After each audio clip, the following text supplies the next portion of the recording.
Hi hello welcome to Pranthans Vattamesha. So അടുത്തൊരു വട്ടമേശയായിട്ട് ഞങ്ങൾ വീണ്ടും വന്നിരിക്കുകയായിരുന്നു. കഴിഞ്ഞ ആഴ്ച സിനിമ റിലീസുകൾ ഒന്നും ഇല്ലായിരുന്നു. നമുക്കറിയാം വയനാടിന്റെ ഇഷ്യൂ കാരണം റിലീസുകളെല്ലാം മാറ്റി വെച്ചിരിക്കുകയായിരുന്നു.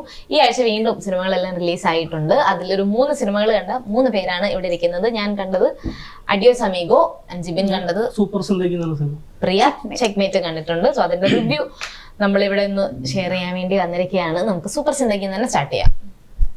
സൂപ്പർ സിന്ദഗി പറഞ്ഞ പോലെ ധ്യാനിന്റെ പുതിയ സിനിമയാണ്. നവാഗതനായ വിൻറ്റേജ് ആണ് സംവിധാനം ചെയ്തിട്ടുള്ളത്. ഇതൊരു കോമഡി അഡ്വഞ്ചർ ഡ്രാമ ആയിരുന്നു. ശരിക്കും പറഞ്ഞാൽ അവരൊരു എന്താ പറയുക, ഒരു നിധി തേടി പോകുന്ന പോലെ, ഒരു നിധിയല്ല പറഞ്ഞ പോലെ ഒരു പണത്തിന് ആഗ്രഹമുള്ള കുറച്ച് ആൾക്കാരാണ്. ഈ കഷ്ടപ്പാട് മൂലം അവർ ഈ പറഞ്ഞ ആഗ്രഹം കിടന്ന അത്യാഗ്രഹത്തിലേക്ക് പോകുന്ന ഒരു ട്രാവലിംഗ് മൂവിയാണ് ശരിക്കും പറഞ്ഞാൽ. അങ്ങനെ എല്ലാ ജോണറും കൂടി മിക്സ് ആയിട്ടുള്ള കുറെ പേരിങ്ങനെ ഞാൻ കണ്ടു. മലയാളികൾക്ക് അതിക്ക് ഏറെക്കുറെ തന്നെ റിലേറ്റ് ഈ ഒരു റിയൽ ലൈഫായിട്ട് ബേസ് ചെയ്തിട്ടുള്ളതാണ്. അതൊരു നല്ല രീതിയിൽ എടുത്തു വെച്ചിട്ടുണ്ട്. പറഞ്ഞ പോലെ ചില പോരായ്മകൾ ശ്രമിക്കുന്നുണ്ട്, എന്നാൽ കൂടി നല്ല വൃത്തിയിൽ എടുത്തു വെച്ചിട്ടുണ്ട്. അങ്ങനെ തോന്നിയത്.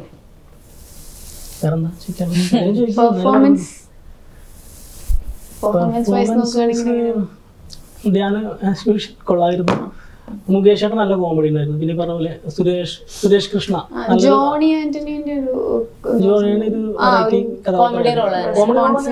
പുള്ളിയുടെ ഒരു ക്യാരക്ടർ രസമാണ് സംഭവം.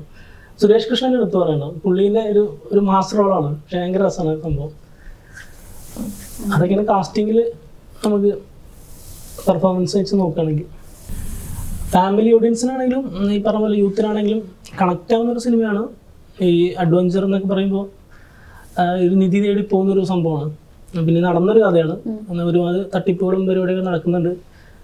ഈ സ്വർണം അതുപോലെ അങ്ങനെ പറഞ്ഞ് പിന്നെ നിധി ഉണ്ടെന്ന് പറഞ്ഞ് വിളിച്ചു വരുത്തുന്നു. അതൊരു തട്ടിപ്പ് പോലെ ആവുന്നു. സ്പോയിലറാണത്.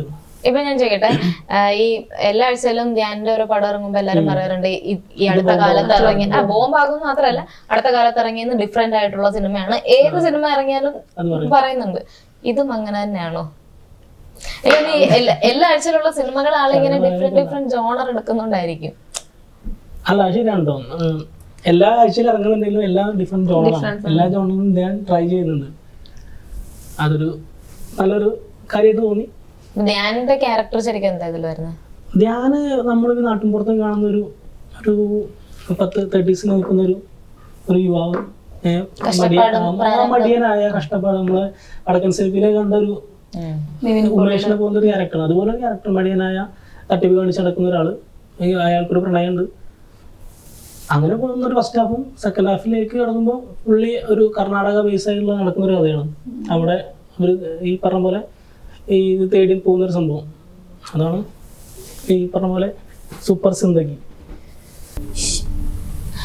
എന്തായാലും ഫാമിലി ഓഡിയൻസിനൊക്കെ കുറച്ചും കൂടെ കണക്ട് ചെയ്യാനും അവര് ടാർഗറ്റ് ഓഡിയൻസ് ഫാമിലി ഓഡിയൻസ് തന്നെ ആയിരിക്കുമല്ലോ. അല്ല, എല്ലാ പ്രേക്ഷകരും കാണും. ഇത് ഈ പറഞ്ഞ ഭയങ്കര സംഭവമല്ല, എന്നാലും വെറുതെ ഒന്ന് കണ്ടിരിക്കാവുന്ന ഒരു ചിത്രം. പഴയ ഈ കോംബോ ഇവര് മുകേഷ് ധ്യാൻ കോമഡിയൊക്കെ നന്നായിട്ട് വർക്കൗട്ട് ആയിട്ടുണ്ട്. അപ്പൊ ഒരു വൺ ടൈം വാച്ചബിൾ മൂവി തോന്നി. ഇതൊരു കോമഡി അഡ്വഞ്ചർ ത്രില്ലർ മൂവി. ചെക്ക്മേറ്റിനെ എങ്ങനെയാ? ഓക്കെ, അപ്പൊ ചെക്ക്മേറ്റ് നമുക്കൊക്കെ അറിയാം. അനൂപ് മേനോൻ, ലാൽ ഇവരാണ് ഇതിന്റെ മെയിൻ കഥാപാത്രങ്ങളായിട്ട് വരുന്നത്. ആൻഡ് ഇതൊരു നോൺ ലീനിയർ ആണ്. നോൺ ലീനിയർ എന്ന് പറയുമ്പോൾ ഭയങ്കരമായ നോൺ ലീനിയർ ആണ്. നമ്മളിപ്പോ തല്ലുമാലയൊക്കെ കണ്ട പോലെ സ്റ്റാർട്ടിങ് എവിടെയാണ് നമുക്ക് കുറച്ചിങ്ങനെ കണക്ഷൻ പാറ്റേൺ പോലെ നമ്മൾ തന്നെ ഇങ്ങനെ യോജിപ്പിച്ചെടുക്കേണ്ടി വരും സിനിമ കണ്ടു കഴിഞ്ഞാല്. രതീഷ് ശേഖറാണ് ഇതിന്റെ script writing, direction and music. ആക്ടും ചെയ്തിട്ടുണ്ട്. ചെറിയ മെയിൻ റോൾ അല്ല, അതിന്റെ തൊട്ടുള്ള ഒരു സെക്കൻഡ് ഹീറോ മോഡൽ വരുന്നത് ആളാണ് ചെയ്തിട്ടുള്ളത്. എനിക്ക് ത്രില്ലറാണ് സിനിമയുടെ ജോണർ വരുന്നത്. ഒരു ഫിലിപ്സ് കുര്യൻ എന്ന് പറയുന്ന അനൂപ് മേനോന്റെ ക്യാരക്ടർ. പുള്ളി ഒരു CEO ആണ് ഒരു ഫാർമസി കമ്പനിയുടെ. അപ്പൊ അവര് ഈ മരുന്ന് പരീക്ഷിച്ചിട്ട് ഒരുപാട് പേര് മരിക്കുന്നു. അപ്പൊ അതിനെതിരെ ഓപ്പോസിറ്റ് ഒരാള് കേസ് കൊടുക്കുന്നു. അങ്ങനെയാണ് സിനിമ സ്റ്റാർട്ട് ചെയ്യുന്നത്. പക്ഷെ അതിന്റെ റിലേറ്റഡ് കുറെ അതിന് മുന്നേ നടന്ന ഫ്ലാഷ് ബാക്കുകള്, ഇവരെ ഓപ്പോസിറ്റ് ഉള്ള ആൾക്കാരെ തോൽപ്പിക്കാൻ വേണ്ടിയിട്ട് അനുമേനം ചെയ്തത്. അതിന്റെ ഇടയിൽ നമ്മൾക്ക് സിനിമ തുടങ്ങുമ്പോൾ ചെറിയ സീനുകളിൽ വന്നു പോകുന്ന, ആദ്യത്തെ ഒരു 10-15 മിനിറ്റിൽ ചെറിയ സീനിൽ വന്നു പോകുന്ന ആൾക്കാരൊക്കെ ഉണ്ട്. ഈ ഫ്ലാഷ് ബാക്ക് കാണുമ്പോൾ ഇവരൊക്കെ അതിൽ മെയിൻ കഥാപാത്രങ്ങളായിരിക്കും. നമ്മളപ്പ വിടുന്ന ആൾക്കാരും ഒക്കെ ഇതിലെ മെയിൻ കഥാപാത്രങ്ങളായിരിക്കും. ഇപ്പൊ അനൂപ് മേനോൻ നമുക്ക് നായകനാന്ന് പറയാൻ പറ്റില്ല, വില്ലനാണ്. അതേപോലെയാണ് ആരും ഇതിലും നല്ലതില്ല സിനിമയില്, നല്ലൊരു കഥാപാത്രമായിട്ട് എല്ലാരും ആണ്. എന്നാൽ എല്ലാവർക്കും ഒരു പോസിറ്റീവ് വശം ഉണ്ടാവും. അങ്ങനെ എല്ലാരും തമ്മിലൊരു ചീറ്റിംഗ് ടൈപ്പ് സംഭവം. പക്ഷെ നമുക്ക് മനസ്സിലാവില്ല ഇത് ആര് എങ്ങനെയാണ് വന്നത്. കഥ ഫുള്ള് കണ്ടു കഴിഞ്ഞാൽ മാത്രം നമുക്ക് കഥ ഫുള്ള് കാണണം. എന്താണ് സിനിമ, ഒരു സ്ഥലം മിസ്സായി കഴിഞ്ഞാൽ ഇപ്പൊ എന്താ സംഭവിച്ചത് നമ്മളിങ്ങനെ അങ്ങനെ കണക്ട് ചെയ്യണമെങ്കിൽ ആ കഥ ഫുള്ളി ഇങ്ങനെ ശ്രദ്ധിച്ചിരുന്ന് കാണണം. ശ്രദ്ധിച്ചിരിക്കുകയും ചെയ്യും. ഒരു ലാഗ് വരുന്നില്ല. കാരണം ഡിഫറെന്റ് സ്റ്റോറികളാണ്. ഓരോരോ ഫ്ലാഷ് ബാക്കുകൾ വരുന്നതുകൊണ്ട് വേറെ കഥകൾ നമുക്ക് കാണാൻ പറ്റും. പിന്നെ എനിക്ക് തോന്നും മ്യൂസിക്കും എഡിറ്റിങ്ങും എനിക്ക് ഭയങ്കര ഇഷ്ടമായ സംഭവമാണ്. മ്യൂസിക് എനിക്ക് ഒരു ത്രില്ലർ മൂഡ്, ആ ഒരു സ്വഭാവം, തിയേറ്റർ എക്സ്പീരിയൻസ് തരുന്നതിൽ മ്യൂസിക് ഭയങ്കരമായിട്ട് വന്നിട്ടുണ്ട്. ആൻഡ് എഡിറ്റിങ്ങും ആ ഒരു ഫുൾ അമേരിക്കയിൽ ഷൂട്ട് ചെയ്തിട്ടുള്ള ഒരു സിനിമയാണ്. അമേരിക്കയിലാണ് അതിൻ്റെ സ്റ്റോറി നടക്കുന്ന ഒരു ബിസിനസ് ആളുകൾക്കിടയിൽ നടക്കുന്ന കുറേ കാര്യങ്ങളാണ് വരുന്നത്. അപ്പോൾ അതിന് വരുന്ന ആ എഡിറ്റിങ്ങും മ്യൂസിക്കും നന്നായിട്ട് വർക്കായിട്ടുണ്ടെന്ന് എനിക്ക് തോന്നി. പേര് നമുക്കറിയാം, ഈ ചെസ്സിനെയാണ് ഇതാക്കുന്നത്. അതിലെന്താ വെച്ചാൽ ഇവര്, ഞാൻ പറഞ്ഞില്ല, എല്ലാരും വില്ലന്മാരാണ് ഇവിടുത്തെ. അപ്പൊ ഇവരെല്ലാം ആര് ജയിക്കുന്നു എന്നിങ്ങനെ, അപ്പൊ ഇവര് ഓരോന്ന് ഇപ്പൊ ഒരു സ്റ്റോറി വരുമ്പോ ഒരാളാണ് ജയിക്കുന്ന വെച്ചാൽ ഇങ്ങനെ ഒരു ചെക്ക് അടുത്തത് വെക്കുന്നു, അപ്പൊ അടുത്ത ആള് അടുത്ത് വെക്കുന്നു, അങ്ങനെയാണ് വരുന്നത്. ഓരോരുത്തരും ഓരോ കരുക്കൾ നീക്കിയിട്ട് ലാസ്റ്റ് ആരും വിജയിക്കുന്നില്ല എന്നതാണ്. അത് ഞാൻ പറയുന്നില്ല. അവസാനം പറയുന്നത് അവസാനം എല്ലാരും ഓരോ കളിക്കാര്, ഓരോരുത്തര് കൂടെയുള്ളവരെ തോൽപ്പിച്ച് ചീറ്റ് ചെയ്തിട്ട് അടുത്ത സ്റ്റെപ്പിലേക്ക് എങ്ങനെ പോകുന്നു എന്നുള്ളത്, അവരെ തോൽപ്പിച്ച് അടുത്ത ആളെങ്ങനെ കയറുന്നു എന്നുള്ളതാണ് ആ ഒരു ശരിക്കും ഒരു ചെസ് കളി പോലെ പോകുന്നതുകൊണ്ടാണ് ആ ഒരു സംഭവം വരുന്നത്. ത്രില്ലർ മൂഡിൽ തന്നെ കണ്ടിരിക്കാം എല്ലാ ഭാഗത്തും. അതായത് നമ്മൾ സാധാരണ ഒരു ത്രില്ലർ സിനിമ കാണുമ്പോ എന്തെങ്കിലും ഒരു ക്രൈം നടക്കുക, ഇങ്ങനത്തെ സംഭവങ്ങള് ഓപ്പോസിറ്റ് ഒരു ടീം, 2 ടീമേ ഉണ്ടാവും. എതിർ ടീം, ഒന്ന് നമ്മുടെ നായക ടീം. ഇതങ്ങനെയല്ല, കുറെ ടീമുകളുണ്ട്. ഇവരെല്ലാം നായകന്മാരോട് ഇവരെല്ലാം വില്ലന്മാരോട്. അങ്ങനത്തെ ഒരു ടൈപ്പ് സിനിമയാണ്. ശരിക്കും കണ്ടിരിക്കാൻ തോന്നും. നമുക്ക് ലാഗ് അടിക്കാണ്ട് ഉറപ്പായിട്ടും ഫുള്ളി ഒരു 2 മണിക്കൂറാണ് സിനിമയുള്ളത്. 2 മണിക്കൂർ നമുക്ക് അങ്ങനെ തന്നെ കാണാൻ പറ്റും. രേഖ, രാജലക്ഷ്മി, ഇവർ രണ്ടുപേരും പുതുമുഖങ്ങളാണ്. ഞാൻ മുന്നേ കണ്ടിട്ടില്ല സിനിമയില്. ഫുള്ളി ഇതമ്മ ഞാൻ പറഞ്ഞില്ല, ആദ്യം പറഞ്ഞ പോലെ ലാലും അനൂപ് മേനോൻ, ഇവർ 2 പേരാണ് നമുക്ക് നോർമലി കണ്ട് പരിചയമുള്ള ആൾക്കാർ. ബാക്കി എല്ലാവരെയും ഞാൻ ഫസ്റ്റ് ടൈമാണ് കാണുന്നത്. അതിൽ മെയിൻ ക്യാരക്ടേഴ്സാണ് ഞാൻ പറഞ്ഞ രേഖ, രാജലക്ഷ്മി, ഇവർ 2 പേരും. അവരുടെ ക്യാരക്ടേഴ്സ് ഇപ്പോൾ ഞാൻ നായികയായിട്ടും വില്ലത്തിയായിട്ടും ആള് വരുന്നുണ്ട്. രേഖ എന്ന് പറയുന്ന ആള് അതായത് നല്ല രീതിയിൽ പെർഫോമൻസ്, വില്ലത്തിയൊക്കെ ആയിട്ട് വരുമ്പോൾ ആ ഒരു നെഗറ്റീവ് ഷെയ്ഡുള്ള ക്യാരക്ടറൊക്കെ നന്നായിട്ട് ചെയ്തിട്ടുണ്ട്. പെർഫോമൻസ് വൈസ് എനിക്ക് അങ്ങനെയാണ് തോന്നിയത്. ഇവരെയൊക്കെയാണ് എടുത്ത് പറയാനായിട്ട് തോന്നിയത്. അതാണ്. അപ്പോൾ ഇനി അഡിയോ അമിഗോസ് അല്ലേ? അഡിയോസ് അമിഗോ. അതിന്റെ അർത്ഥം എന്താ ശരിക്കും? Adios Amigo bye friend. ഭയങ്കര ടൈറ്റിലുമായിട്ട് ഭയങ്കര നീതി പുലർത്തിയ ഒരു സിനിമ, അല്ലെ? സിനിമയായിട്ട് നീതി പുലർത്തുന്ന ടൈറ്റിൽ, അത് വൈസ് വേഴ്സ് എങ്ങനെ വേണമെങ്കിലും നമുക്ക് പറയാം. സോ എനിക്ക് തോന്നുന്നു ഈ 3 സിനിമകളുടെയും ഒരു സ്പെഷ്യാലിറ്റി, ഇതിന്റെ 3ഉം ഡെബ്യൂ ഡയറക്ടേഴ്സ് ആണ്. ചെക്മേറ്റിന്റെയും സൂപ്പർ സിന്ദഗിയും അതുപോലെ ഈ സിനിമയുടെയും അഡിയോസ് അമിഗോയുടെയും ഡെബ്യൂ ഡയറക്ടേഴ്സ് ആണ്. അത് ഭയങ്കര ഒരു, എനിക്ക് തോന്നുന്നു ഒരേ ദിവസം 3 പുതിയ ഡയറക്ടേഴ്സിന്റെ സിനിമ റിലീസ് ആവുന്നു, കുഴപ്പമില്ലാത്ത റെസ്പോൺസ് അതിന് കിട്ടുന്നു എന്ന് പറയുന്നത് തന്നെ വലിയൊരു കാര്യം തന്നെയാണ്. So okay, back to Adios Amigo. ഒരു കോമഡി എന്റർടൈനർ തന്നെയാണ്. ലൈക്ക് ഇപ്പം ടൈറ്റിൽ കേൾക്കുമ്പോൾ തന്നെ ഒരു ഫ്രണ്ട്ഷിപ്പിനെ ബേസ് ചെയ്തിട്ടുള്ളത്. നമ്മുടെ എല്ലാവരുടെയും ഒരു വിചാരമുണ്ട്, ഈ വർഷങ്ങൾ നീണ്ടു നിൽക്കുന്ന ഫ്രണ്ട്ഷിപ്പാണ് പ്യുവർ ഫ്രണ്ട്ഷിപ്പ്. നമുക്ക് ഈ കുറച്ചൊരു ഏജ് ആയിക്കഴിഞ്ഞാൽ ട്രൂ ഫ്രണ്ട്സിനെ കിട്ടില്ല എന്നൊക്കെയുള്ളൊരു വിചാരമുണ്ട്. ഏതൊരു സാഹചര്യത്തിലും നമ്മുടെ ചുറ്റുപാടൊന്നും അറിയാതെയും നമ്മുടെ പാസ്റ്റും പ്രസന്റും നമ്മുടെ ഇനി ഫ്യൂച്ചർ എന്തായിരിക്കും എന്നൊന്നും അറിയാതെ, നമ്മളെ ജഡ്ജ് ചെയ്യാതെ ഏത് സമയത്തും വരുന്ന ഒരാൾ ലൈക്ക് ഭയങ്കര ട്രൂ ആയിട്ട് ഭയങ്കര ലോയലായിട്ട് നമ്മളുടെ കൂടെ നിൽക്കാം എന്നുള്ള ഒരു സമ്മറിയാണ് ഈ സിനിമയിൽ പറയുന്നത്. അതായത് നമുക്കറിയാം സുരാജ് വെഞ്ഞാറമ്മൂടും ആസിഫ് അലിയും ഈ ഒരു കോംബോ ഇതിനു മുൻപ് വന്നിട്ടില്ല. ഫസ്റ്റ് ടൈം ഈ ഒരു കോംബോ വരുന്നു. എനിക്ക് തോന്നുന്നു പലരും എക്സൈറ്റഡ് ആയിരുന്നത് ഈ ഒരു കോംബോ സ്ക്രീനിൽ കാണാൻ വേണ്ടിയിട്ടാണ്. സുരാജ് ഏട്ടൻ വേറെ പല ആക്ടേഴ്സിന്റെയും കൂടെ ഉള്ള കോംബോ നമ്മൾ കണ്ടിട്ടുണ്ട്.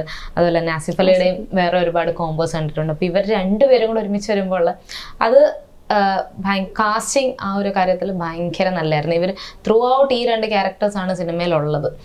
രണ്ടുപേരും, ഒരാള് അറ്റ് എ ടൈം നമ്മളെ ക്യൂരിയസ് ആക്കുന്നുണ്ട്, ഒരാൾ ആ സമയത്ത് നമ്മളെ ചിരിപ്പിക്കുക. ഫസ്റ്റ് ഹാഫിലൊക്കെ കോമഡി ഇങ്ങനെ നിറഞ്ഞു നിൽക്കുക.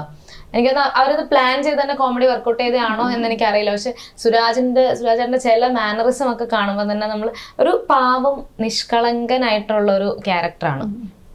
അപ്പം അതിൽ ചില മാനറിസം കാണുമ്പോൾ തന്നെ നമ്മൾ ഓട്ടോമാറ്റിക്കായിട്ട് നമ്മുടെ ഉള്ളിൽ നിന്ന് വരുന്ന ഒരു ചിരിയും ഒക്കെ ഉണ്ട്.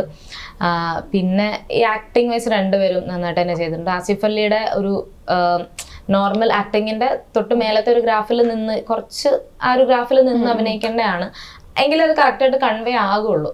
അപ്പം അത് ആസിഫ് അലിയും ഒരുപാട് നന്നായിട്ട് തന്നെ ചെയ്തിട്ടുണ്ട്. ഇവരുടെ ഫ്രണ്ട്ഷിപ്പ് നല്ല രീതിയിൽ ഇവർക്ക് ഓൺ സ്ക്രീനിൽ വർക്കൗട്ട് ചെയ്യാൻ, ഓഫ് സ്ക്രീൻ ഫ്രണ്ട്ഷിപ്പ് ഓൺ സ്ക്രീനിലും വർക്കൗട്ട് ആയിട്ടുണ്ട് നന്നായിട്ട്. പിന്നെ ഇതില് മ്യൂസിക് എന്തായാലും പറഞ്ഞേ പറ്റുള്ളൂ. ഇതിൽ സ്കോർ ചെയ്തേക്കുന്ന ജെയ്ക്സ് ബിജോയും മ്യൂസിക് ജെയ്ക്സ് ബിജോയും ഗോപി സുന്ദറും കൂടെയാണ് ചെയ്തിട്ടുള്ളത്.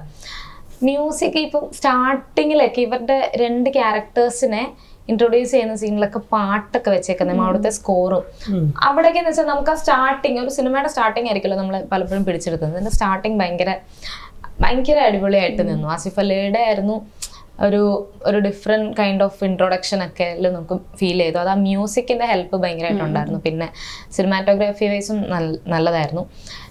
പിന്നെ എനിക്ക് എഡിറ്റ് നല്ലതായിരുന്നു. പക്ഷെ സിനിമ കുറച്ചൊന്ന് ട്രിം ചെയ്തിരുന്നെങ്കിൽ കുറച്ചും കൂടെ കൺവിൻസിങ് ആയിരിക്കാം എന്ന് എനിക്ക് തോന്നി. എനിക്ക് പേഴ്സണലി തോന്നിയായിരുന്നു. കുറച്ച് ഫസ്റ്റ് ഹാഫ് കഴിഞ്ഞ് സെക്കൻഡ് ഹാഫിലേക്ക് വരുമ്പോഴത്തേക്ക് കുറച്ചൊന്ന് ലാഗൊക്കെ തോന്നുന്നുണ്ടായിരുന്നു. അതാണ് എനിക്ക്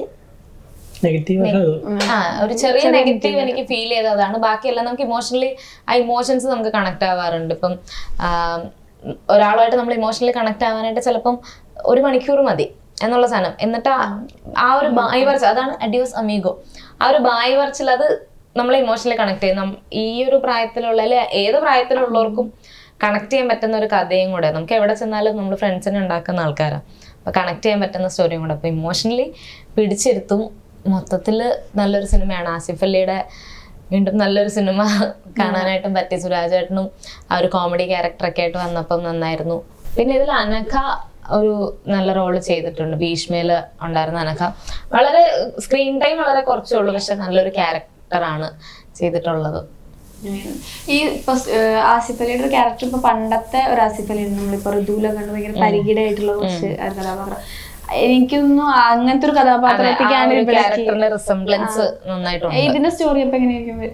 ഒരു 1 ലൈനിൽ പറയുകയാണെങ്കിൽ സിനിമയുടെ ഒരു ചെറിയ സ്റ്റോറിയാണ്.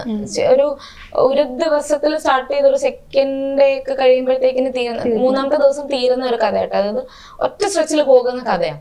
അപ്പം ഇവര് 2 സ്ട്രേഞ്ചേഴ്സ് ഒരു സ്ഥലത്ത് വെച്ച് കാണുന്നു. അവരവിടെ നിന്ന് ഒരുമിച്ച്. ആസിഫ് അലിയുടെ ക്യാരക്ടർ ഭയങ്കര എക്സ്ട്രോവേർട്ട് ആയിട്ടുള്ള ഒരു ക്യാരക്ടർ. ഒരുപാട് പൈസ കയ്യിലുണ്ട്. അപ്പൊ ആൾക്ക് ഈ പൈസ കയ്യിൽ വെച്ച് വെറുതെ ആളുടെ കാര്യങ്ങൾ ചെയ്യാനല്ല, ബാക്കിയുള്ളവരെ ഹെൽപ്പ് ചെയ്യാനായിട്ട് ഭയങ്കര ഇഷ്ടമാണ്. ഇപ്പം ഇവൻ ഒരു ചായ കുടിച്ചിട്ട് ഒരു 500 രൂപ കൊടുത്ത് ബാക്കി 450 രൂപ തിരിച്ചറിയണപ്പോൾ അത് വെച്ചോ എന്ന് പറയുന്ന അവർക്കതൊരു സഹായമാകുമല്ലോ. ഇവൻ ബാത്റൂമിൽ പോകാൻ 2 രൂപയാണെങ്കിൽ 500 കൊടുത്തിട്ട് അതും വെച്ചോ എന്നൊക്കെ പറഞ്ഞപ്പം അവർക്ക് അവിടെ ഇരിക്കുന്ന സ്റ്റാഫിന് അതൊരു ഉപകാരമാകും എന്ന് പറയുന്നത്. ഇപ്പം സുരാജിന് ഈ സമയത്ത് കുറച്ച് പൈസയുടെ ആവശ്യം ഉണ്ടായിരുന്നു. ആ സമയത്താണ് ആസിഫായിട്ട് കാണുന്നത്, ഈ ആസിഫിന്റെ ക്യാരക്ടറായിട്ട് കാണുന്നത്. അത് കണ്ട് ഇപ്പം സുരാജിന്റെ മനസ്സിൽ ആ ഒരു ഇന്റൻഷനോടെ തന്നെ പോകുന്നു. പക്ഷെ ആ പോക്കിൽ ഇവര് നല്ല ഫ്രണ്ട്സ് ആകുന്നു. വേണമെന്ന് വെച്ച് ക്ലോസ് ആവുന്നതല്ല, പക്ഷെ അവർ ഫ്രണ്ട്സ് ആകുന്നു. അവരുടെ ഒരു കണക്ഷൻ പിന്നീട് നമുക്ക് ഫീൽ ചെയ്യും. ഇവർ വിട്ടു പിരിയാൻ പോകുന്നു എന്നുള്ളൊരു മൊമെന്റ് എത്തുമ്പം ഉണ്ടാകുന്ന ഒരു ഇമോഷൻ ഉണ്ട്. അവര് ഒരുപാട് വർഷത്തെ ഒരു ഫ്രണ്ട്ഷിപ്പ് അപ്പൊ അവിടെ ഫീൽ ചെയ്യാനായിട്ട് പറ്റും. പിന്നെ കുറച്ച് പ്രഡിക്റ്റ് ചെയ്യാനും ലാസ്റ്റൊക്കെ എത്തുമ്പോഴത്തേക്ക് കുറച്ച് പ്രഡിക്റ്റ് ചെയ്യാനും ഒക്കെ പറ്റുന്നുണ്ട്. സോ ഒരു ഓവറോൾ ഒരു നല്ല സിനിമയാണ്. ഒരു 1 ടൈം വാച്ച്, ഒരു തിയേറ്റർ വാച്ചിനുള്ള മ്യൂസിക് ഭയങ്കര നല്ലതുകൊണ്ട് തന്നെ മ്യൂസിക്കിന്റെ ഒരു എഫക്റ്റും ഒക്കെ കാരണം തിയേറ്റർ വാച്ചിനുള്ളത് തന്നെ ഉണ്ട്. അപ്പൊ ഒരു 1 ടൈം വാച്ചിന് പറ്റിയ എല്ലാ ടൈപ്പ് ഓഡിയൻസിനും, ചെറിയ കുട്ടികളായിക്കോട്ടെ മുതിർന്നവരും ഫാമിലി ഓഡിയൻസും എല്ലാവർക്കും ഒരുപോലെ എൻജോയ് ചെയ്യാൻ പറ്റുന്ന ഒരു സിനിമ തന്നെയാണ്. അഡിയോസ് അമീഗോ കണ്ടിട്ട് എനിക്ക് തോന്നിയത് ഇതാണ്. അപ്പം ഇപ്പൊ ഞാൻ മുമ്പേ പറഞ്ഞ പോലെ തന്നെ 3 ഡെബ്യൂ ഡയറക്ടേഴ്സിന്റെ സിനിമകൾ അവരുടെ കുറച്ച് നാളത്തെ ഒരു അധ്വാനം തിയേറ്ററിൽ അങ്ങനെ വന്നിട്ടുണ്ട്. അപ്പം പ്രേക്ഷകരത് ഏറ്റെടുക്കാൻ തന്നെ വിശ്വസിക്കാം. അപ്പൊ ഇതൊക്കെയാണ് ഞങ്ങൾക്ക് ഈ സിനിമ കണ്ടിട്ട് തോന്നിയത്. നിങ്ങളിൽ എത്ര പേര് ഈ സിനിമ കണ്ടു എന്നും ഈ സിനിമ കണ്ടിട്ട് നിങ്ങൾക്ക് എന്താ തോന്നിയത് എന്നും കമന്റ് ബോക്സ് വഴി ഞങ്ങളെ അറിയിക്കുക. കാണാത്തവർ മാക്സിമം തിയേറ്ററിൽ തന്നെ സിനിമ കണ്ട് സപ്പോർട്ട് ചെയ്യാനും ശ്രമിക്കുക. അപ്പം അടുത്ത സിനിമയുടെ റിവ്യൂവുമായിട്ട് ടീം വട്ടമേശ വീണ്ടും വരുന്നതായിരിക്കും. അതുവരെ അഡിയോസ് അമിഗോ.